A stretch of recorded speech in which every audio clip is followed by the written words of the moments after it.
Welcome to the Rose Woman Pod. I'm your host, Christine Marie Mason.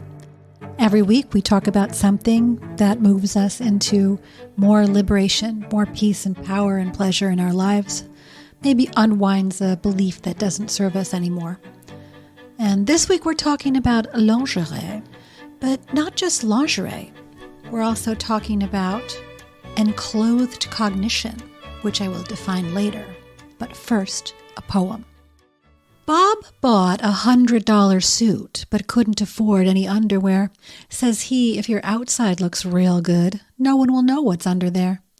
Jack bought some $100 shorts, but wore a suit with rips and tears, and says he, it won't matter what people see as long as I know what's under there. Tom bought a flute and a box of crayons, some bread and cheese, and a golden pear, and as for his suit or his underwear, he doesn't think about them much. Or care. That's Shel Silverstein. He wrote A Light in the Attic and so many other marvelous books of simple poems, but all with great wisdom. My personal favorite is the one about if you don't want to do the dishes anymore, just break a few. But in terms of lingerie, that's not just underwear. Lingerie has a whole culture and psychology to it. So today we're going to talk about self-seduction and more with my guest, Carly Quezada, the founder of Supernatural. She's a curator and retailer of very luxe and sustainable lingerie, and we cover style definitions, conscious textiles. I know you'll enjoy it. But in the process of researching for this episode, I came across the term enclothed cognition, which is a term for how what we wear changes our mind. It describes the systematic influence that clothes have on the wearer's psychological processes. And the impact is dependent on both what you see as the symbol of those clothes to begin with, and also the physical experience you have wearing them. The first experiments in defining the impact of enclothed cognition were done with lab coats. So what they found is that if someone physically wore a lab coat, it increased their selective attention compared to people who were not wearing lab coats. And if they were wearing a lab coat and also told that it was a doctor's coat versus a painter's coat, the impact was even more significant. So when we take that idea of enclothed cognition and apply it to lingerie, what does that mean? Carly talks in this episode early on about lingerie not being a costume for sex, that many women select what they wear as something that's purely for their own pleasure. And fashion psychologists, from the studies that I read, say that women self-report when they're wearing lingerie more confidence, sensuality, an uplifted mood, that in some way it keeps them connected to their sensual and sexual self throughout what would otherwise be a mundane day, that it's just playful. And that there's even some identity shift that comes with it, where people think like, oh, I'm the type of woman who wears sexy things every day, and I'm a sensual and sexual person, and I make sure to give a little consideration to that when I'm dressing. And then as I sort of feel it on my body throughout the day, I'm reminded that this part of myself also exists. But of course, it's not just for ourselves, it's also sexy to others. About 35% of people have some degree of turn-on with stockings, panties, lingerie of all types. And the sexual excitement may in some ways be cultural, like silk and satin and leather and lace have so many associations. I can remember even being like a young teen in that Stevie Nicks song, Leather and Lace, give to me your leather, take from me my lace. That song, like I heard that, even at that age, I was like, oh, that's so sexy. That contrast, that intensity of texture and suggestivity. But it could also be biological. Take this 2014 study titled, well, actually, the study's not titled this. This is just a headline from an article reporting on the studies. It says, scientists dressed rats up in sexy little jackets to find out what turns them on.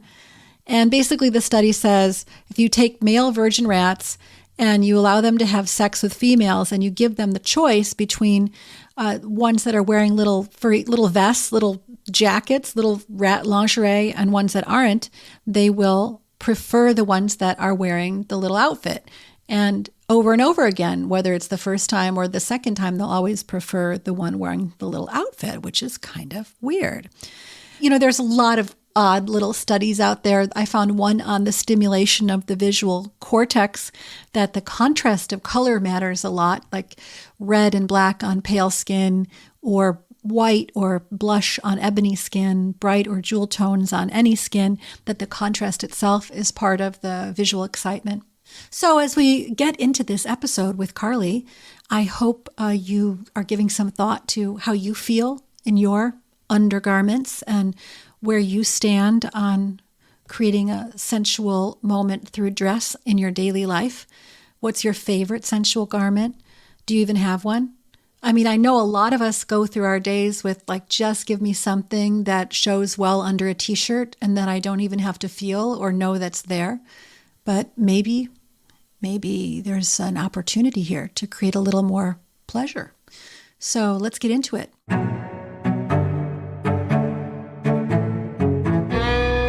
So today we're talking sexy lingerie in general. Yeah, I can't even believe I just already ghettoized it by saying sexy, because that's how we think of it, isn't it? Absolutely. Yeah. I mean, I think for many women, they think of especially the term itself, lingerie, as like a costume for sex. But it's so much more than that. And I'm excited to dive into all the things that make it a passion of mine. Right. Okay. So let's just start with that. If it's not a costume for sex, then what is it, Carly? What's it to you? To me, it's such a powerful tool of self-expression and embodiment of sexuality on the one hand, but also modern lingerie is designed in such a way that is really so broad and diverse that what feels sexy or boosts confidence is something that can be really unexpected. So like, for example, today I'm wearing like a high neck bra that's kind of tank style, but still has an underwire. And it just is a bit sporty and modern, but it's super sheer. So I put it on and I feel just amazing on a day-to-day level. And that intimate expression of personal style and personality, I think is something that's really unique and special to lingerie. Yeah, you're also saying something about the skin feel, which I have to say, I never associated with lingerie until recently. I always thought of it as like itchy, bindy laces things that you couldn't wear for very long, to your point. But your things actually run a wide range, and most of them are super comfortable. Yeah, absolutely. Really, really soft fabrics. The designers are just so thoughtful about making things that are not only beautiful, but super comfortable and easy to wear for a long time. So when women come in to your shop, or when you encounter them in general, and if you can speak on behalf of Supernatural, but also in general, like around your experience in the industry, when women come in, do they generally come in with that self-expression attitude, or are they still coming in with that mentality of the little red lace thing? What's the migration that you've seen in the way women think about wearing a lingerie? Yeah, absolutely. I mean, there's definitely women that come in and right from jump, they are open with their sexuality and interested in the most avant-garde designs right away. But definitely more commonly, I see people that come in and say things like, well, you know, if I had a boyfriend, I would wear this or that. Or, you know, maybe when I lose 10 more pounds, I'll come back. And so it is a bit of a process, and that's something that I really enjoy about what I do and getting to interact with customers every day, because, you know, it just opens a space for such an intimate conversation about, like we're saying, personal expression and where people are at in their lives and relationships and how they see themselves. Yes, that journey is very interesting, and it often starts with it's something small and introductory, and then it kind of grows from there. I actually had a really beautiful conversation with somebody a few weeks ago who's become a friend, and not only a customer, but a friend. And she came in and said, you know, I wear the stuff from you all the time. And I thought when I bought it that I would find it too precious and wouldn't wear it every day, but it just feels so great. And I feel so great in it. And in fact, I've totally stopped wearing Spanx because I just don't feel good in them. I mean, yeah, I guess it makes me feel a little bit slimmer on the outside, but I am never comfortable. And I don't feel like I look great in them. So it's nice to just sort of embrace the body as it is today. Well, I have two responses to that. One is I bought foundation garments, the old traditional kind, Yes. to wear to a wedding. Yes. Because I wanted to wear this like slinky little number. And I was miserable. I felt like a sausage. Yes. It's the worst. Yes. I'll never do that again. Yes. And then secondly, what do you say when someone comes in and says, oh, maybe when I lose the weight? When someone criticizes their body in general, what's your response to them? Yeah, I usually like to remind them kind of along the lines of what I just said, just that there's no need to wait. I mean, today is the day. Adorn and celebrate your body and yourself and what you're into. I mean, there's always more to buy. If you lose weight, great. You can come find something else. If you gain weight, great. You can come find something else. And really, the body fluctuates. I mean, women's bodies fluctuate throughout our monthly cycles. So it makes sense that you might have more than one size in your drawer. So that's okay. I think that's definitely true. And the other one, who was I listening to? I was talking to a friend of mine, and she was describing watching her mother get dressed. And she said that when my mother used to get in a really bad mood, she'd dress up for herself and dance in front of the mirror. And I totally do that too. Like when you have a terrible cold and just put on like a full face of makeup and like your best outfit, it just totally changes things.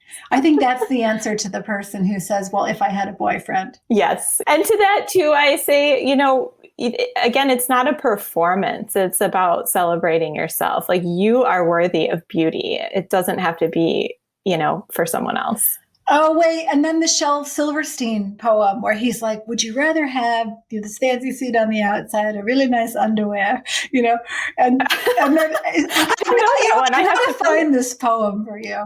I'll find it for you. I'll put it in the show notes for everybody else who's listening. Perfect. Okay. All right. So we're feeling great in our body. We're coming in, and there's a whole range of styles now in what you're calling avant-garde modern lingerie. And before we get into this eco-sustainable textile passion, can you talk a little bit about how you break down the different styles and how they reflect the psychology of the women who buy them? So when I describe things as, kind of avant-garde or modern lingerie, I'm really thinking about the types of laces that are used. So for example, a lot of the brands are using more geometric styles rather than like a traditional floral lace.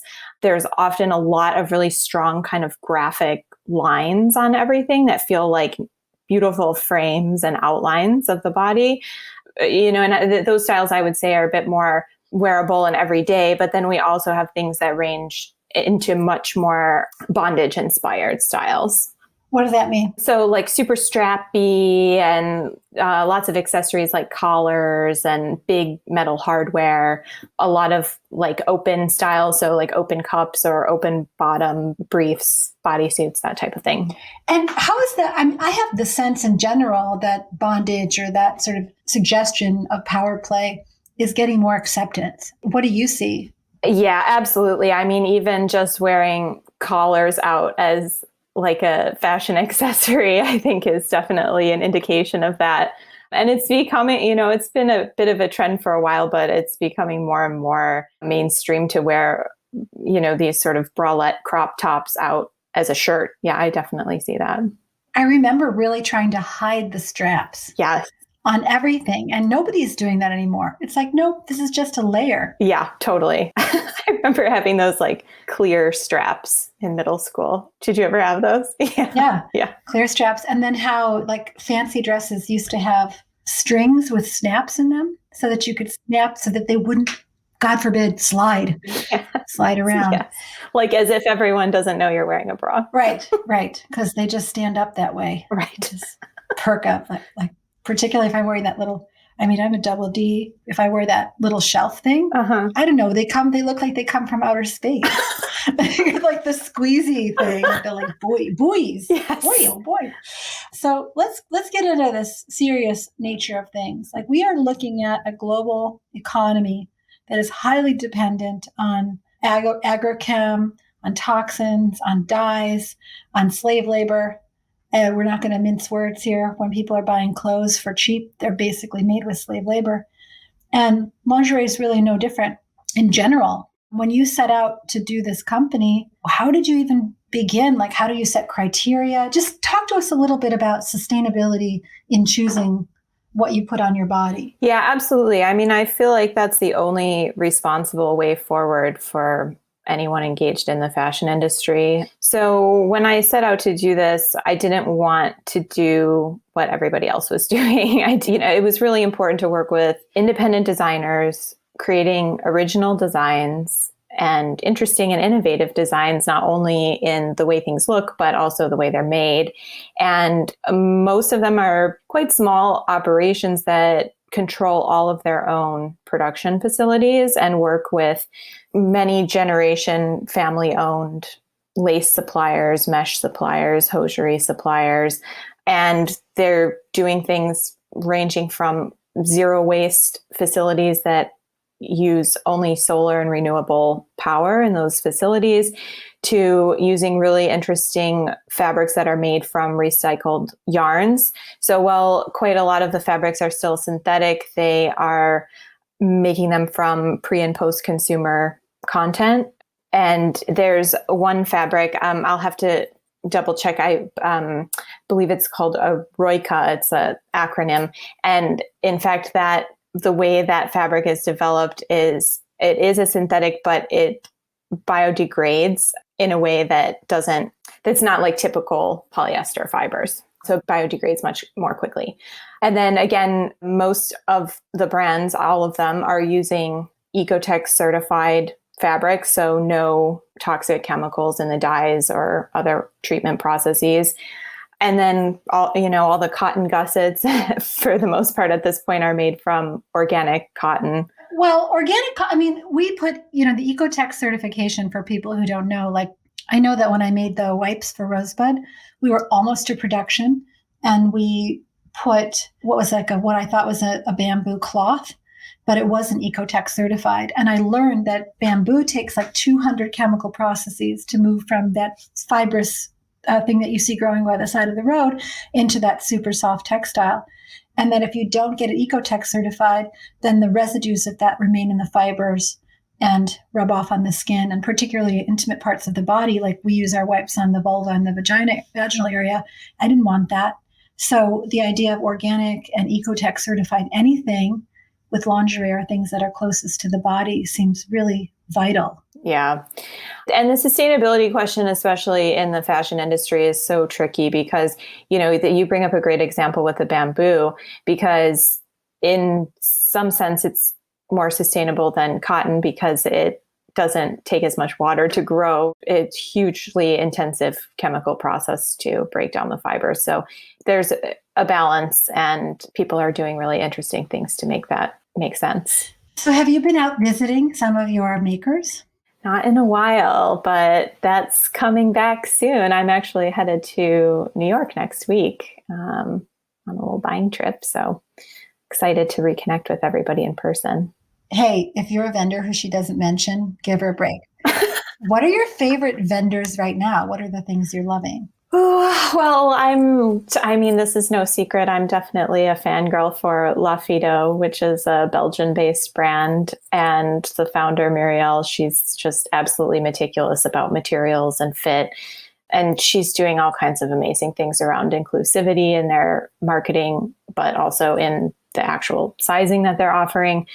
DSTM, which stands for Don't Shoot the Messengers, is a Berlin-based brand, and everything that they make is just super slick and really edgy. And the materials are, it's so hard to describe. They're so beautiful and so soft.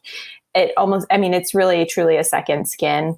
And they do all the kinds of interesting play with like opacity and sheerness that is just unlike anything else. And then of course, like Studio Pia and Bordel, they make the most beautiful embroideries and kind of strappy bondage inspired designs, which are also really fun. That feels, often like sort of occasion type of things, but nothing makes you feel princess quite like 24 karat gold plated hardware. So no kidding. Wow. No, I love that German brand DSTM also. Oh yeah.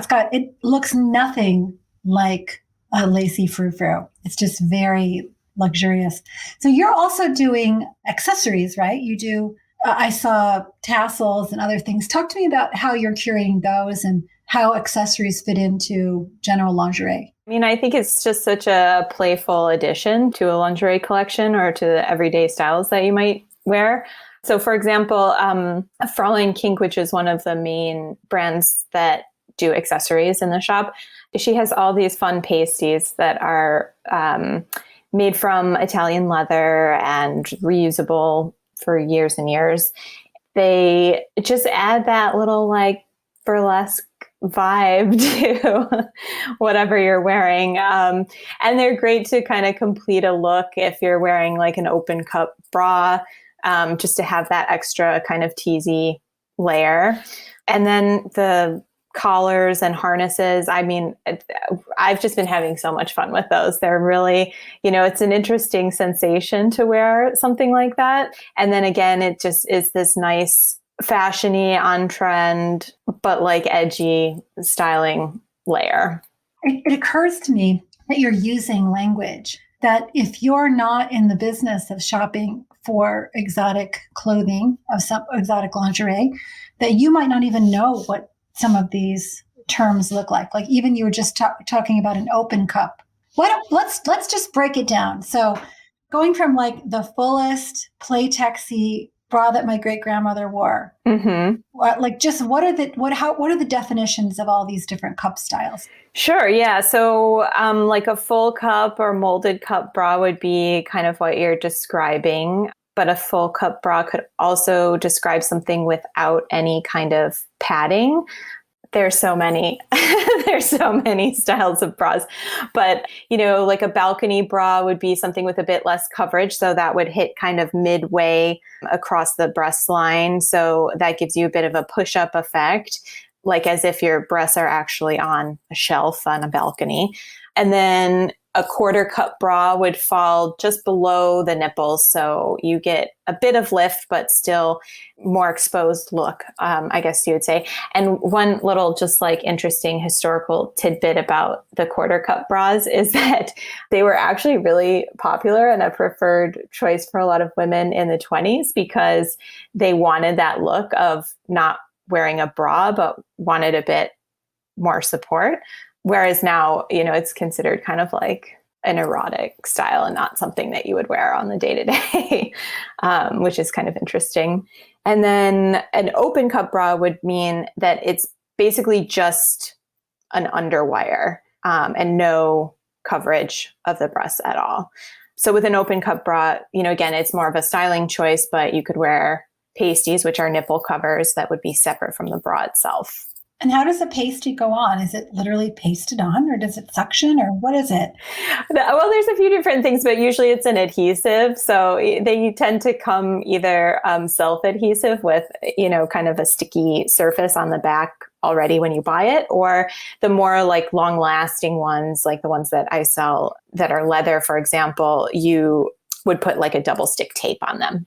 Oh, that way it's reusable. Yes. Mm-hmm. Can you wear the quarter cup bras or smaller if you have larger cup size? Oh, yeah.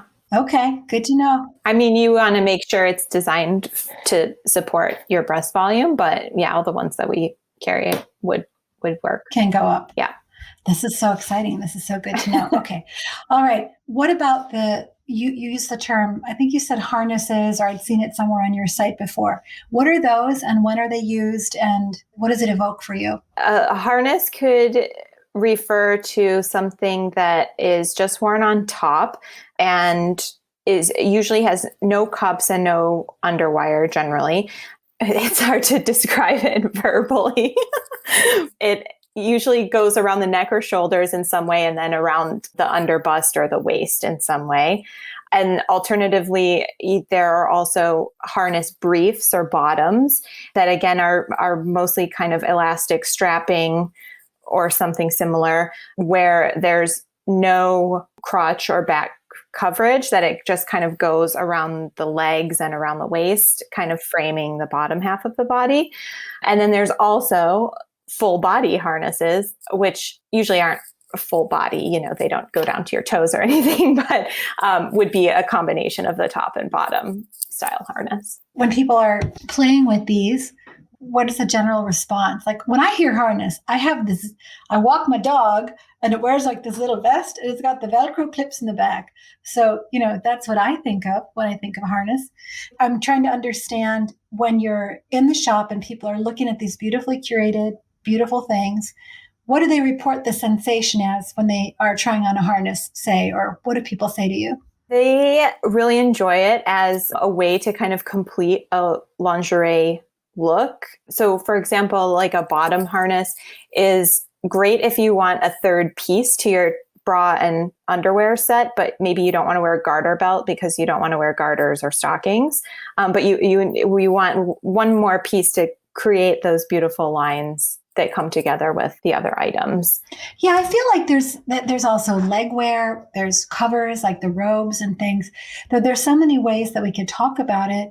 But in general, what I hear you speaking to is to go out and play, to really enjoy how long and to investigate like how it makes you feel. Mm-hmm. Yeah, absolutely. So I want to hear more about if you could have one wish for all women. So like not necessarily about your business, but like what's your vision? I understand that we all have body image issues from time to time in our lives and experience as women and people in this world. But if it were up to me, I would love for people to have a safe space in their community where they can come and explore those topics and just really be in celebration and joy around where they're at that moment and add to the beauty that they already possess and, play with adornment. Yeah, play with adornment. I was reading actually that there's some studies that like lingerie is a mindset and that nice underwear is actually good for your mental health. It's like such a step towards self-care. So I'm gonna find the studies and the data on that to kind of amplify this message that choosing and caring for your own intimate, anything that you can take out of the realm of transaction with someone else and bring back into the realm of I do it because I love it, it feels good, I want to, becomes amplified.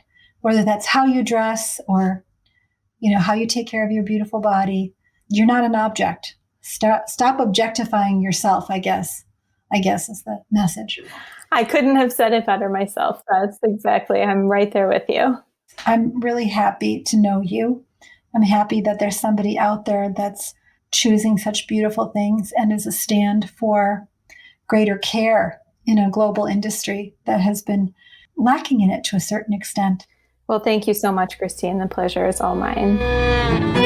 Thank you so much for joining us today. I hope you learned something. I sure did.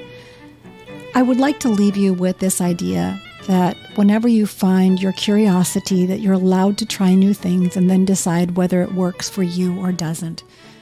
You can't really know that until you experiment. If you enjoyed this episode, you can pick up your phone right now and text them a link to this episode and share it with them. I would sure appreciate it. You can always give me feedback. Let me know how the episode hit you at the.rose.woman on Instagram or at Rosebud Woman, our company. Have a great day. Be free.